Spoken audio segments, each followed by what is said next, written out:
Vote Dion Renee on Election Day.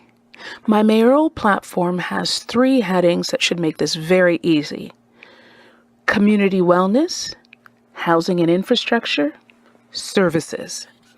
Under the community wellness heading, these are the priorities that we need to get done within the next 4 years to ensure community wellness. We need to have an inclusion mandate priority, accessibility mandate priority, anti-oppression training, mental health advocacy, care, supports, information, education, training, and mandate this as a priority. Equity, insurance, and insurance. So that's ENSURANCE and INSURANCE. We must end racism and discrimination. We can have a fair, free TTC. So if you Google hashtag fair, free TTC, you'll learn more details even there. But of course, I provide that with my platform details. Also under the heading of community wellness, we must increase community meeting spaces, seating, green space, vibrancy, lighting, street aesthetics. Yes, sometimes I have problems saying that word, aesthetics.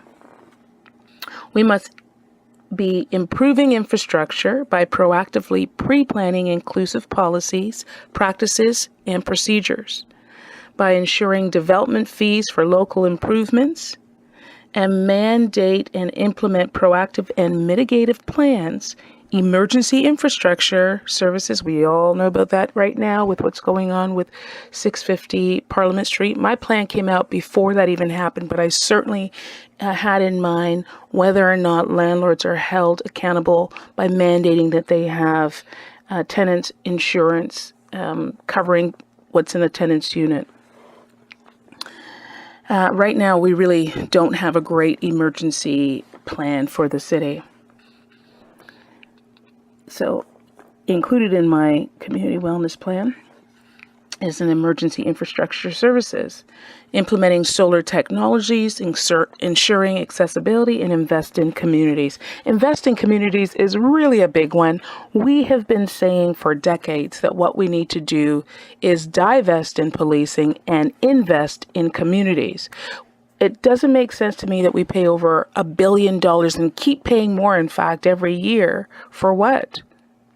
When we could really be reallocating some of those funds towards communities to ensure that we all have the ability to live and thrive.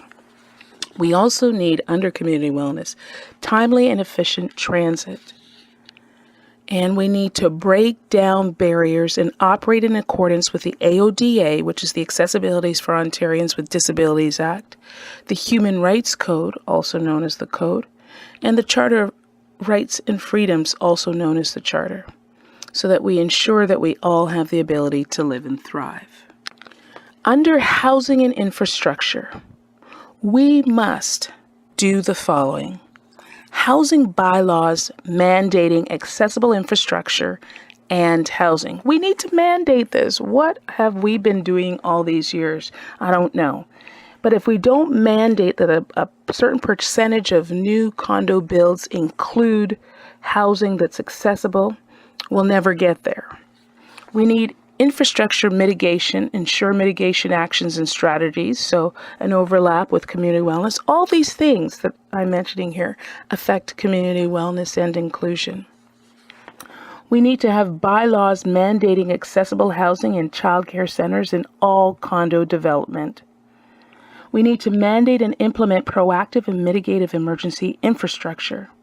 We need to implement the Joint Property Ownership Plan Toronto, also known as hashtag JPOP Toronto. So that's J, P as in Paul, O, P as in Paul, Toronto, which allows individuals, families, and not-for-profit community organizations to enter the property ownership market in co-ownership with the City of Toronto. Look up the hashtag JPOP Toronto. You'll learn more. But of course, I've included it with the details of my housing platform. We also need to implement vertical organic farms and other income wellness generating ideas that provide entrepreneurial opportunities, jobs, local employment, and more. We must include an adaptation of the Dutch junction design to improve road safety and use. We must reduce road speed. We must have integrated traffic lights. We must increase solar and energy efficient systems and solar use incentives. So what that means is we need to give incentives for people going solar. In addition to, of course, putting in and installing energy efficient systems. We've been doing that slowly, but we need to just pick up the pace. We must increase signage so that size, street signs, addresses, transit signs, font size, proximity, and accessibility. So all of these things need to be increased. Under services, we must implement Council and Toronto employee accountability and community engagement technology policies, practices, procedures, including but not limited to capping wages and unnecessary spending in the city budget and its agencies. We just keep inflating, and I'll go back to the police budget. If we actually identify that no person should earn more than a city councillor, so no employee earns more than a city councillor, we would be saving a lot of money. And a lot of that money that we save would go towards improving services and the other areas that we need to improve on. It doesn't make sense to me that we are paying astronomical wages. I'm talking $300,000 and $400,000 some odd $1,000 to one individual or two individuals or however many there are. That doesn't make sense to me when the average person in the city of Toronto is paying for that wage and they don't get the same access to that wage nor those benefits. City councillors make at least $112,000. And so if we kept the wage at the maximum that city councillors earn, and then whatever increases, then that all city employees are entitled to that, we would be doing far better as a city. A large portion of our budget does go towards employee wages, and oftentimes many of those employees are not even local. They're outside of the city, coming into the city to work, taking your tax dollars with them to wherever they go outside of our city. So let's try to keep work local. Let's do it. Let's keep work local. Let's make sure that people living in Toronto have jobs, and joys, of course, and that we ensure that all residents of the city of Toronto who want to work have access to work. We must ensure effective consumer-friendly proactive practices, policies, procedures, and operations. We must ensure reply and that public meetings are conducted at times that the public can access, engage, and participate. We must increase bus fleet, increase bus routes, increase and exact transit schedules, increase signage, improve wayfinding, and we must exact accessibility. And under services, again, I have fare-free TTC.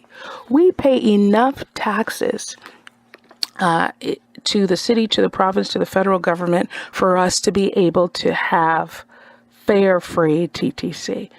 It does not make sense that we're not already doing that. Many cities throughout the world are doing it. 3 of them are in Canada. And again, my transit plan with regards to fare-free TTC has more details on the other countries around the world that have cities that have implemented free transit. We can do it too. This is Toronto. It's 2018. Let's get on it. We must implement local footprint jobs. So I've said that a little bit earlier. We really want people in Toronto to be able to work.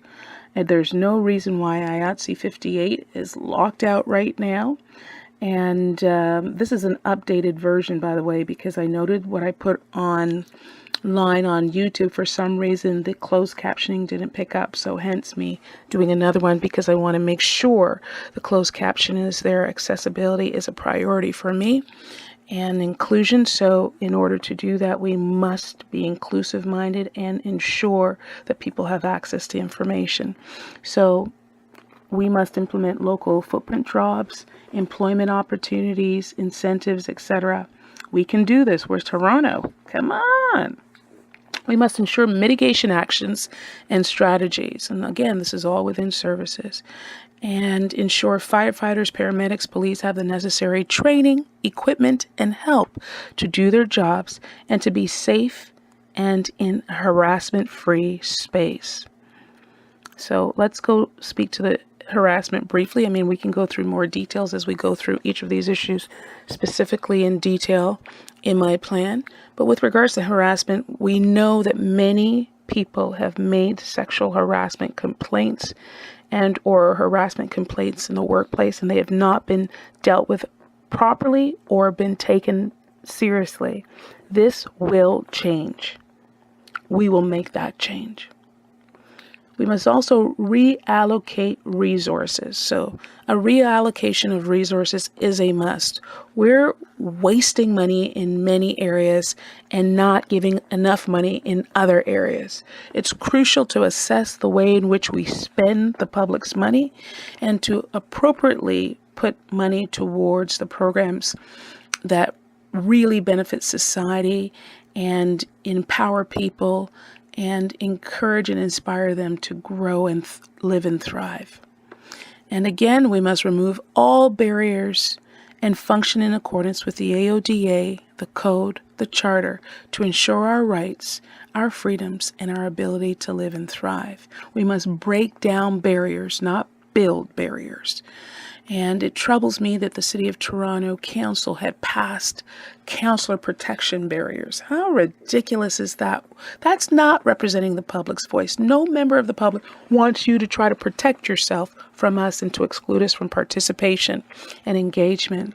And moreover, with regards to the counselor and employee accountability, we're going to put together a Toronto card where people actually get to vote for whether or not their counselor gets a raise. No more of this counselor self-voting themselves and getting a raise. We're going to take that back to the public and create systems where the public can rate their counselor and have that as a reflection. We're going to document it and have it there so that you have more of a voice in how things should go within your communities and within the City of Toronto. Vote Dion Renee on Election Day. A vote for me becomes a voice for you.